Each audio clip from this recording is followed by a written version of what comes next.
Dan Blewett here, and I've got a great pitching velocity tip here today, and it's going to involve your back leg. And before I go into it, just would again encourage you to subscribe to my channel. There's a red button right below this video. Hit it and you'll get notified as soon as I release any new content, and I have a couple new videos coming each week. So the roll of the back leg, it's sometimes misunderstood. We don't need to dip and drive. We don't need to squat, lunge down into it so much. We also don't necessarily just want to fall down the mound. It's something kind of in between. And really what the roll of the back leg is to push back into the mound. So we're activating our lateral hip muscles and our glutes by basically, if I'm doing this is the action of my stride, but because this leg is taking all the weight, I do that same motion and it pushes me down towards the plate. So where our kneecap goes is going to be a good indicator of how well we're doing that with our back leg. So as I go through, if I see my back leg collapse in and then immediately fold forward, I'm not putting as much force into the ground as I could, and every bit of force that I push back into the ground is going to propel me down the mound a little bit faster, and once my front leg braces, that weight is going to transfer over my front leg and into the baseball, right? We want to still move our torso from here to there.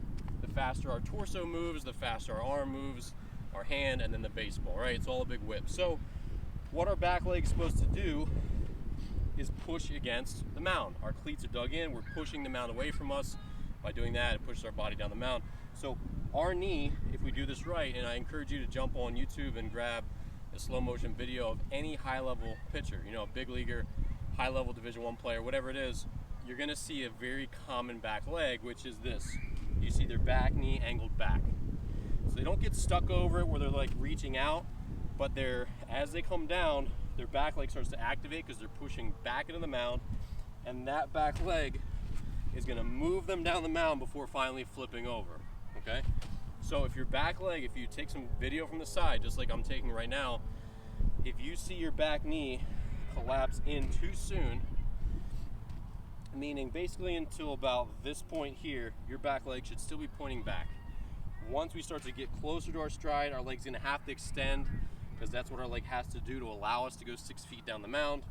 But our back kneecap should still be facing back the vast majority of the time before then it flips over and then flips again.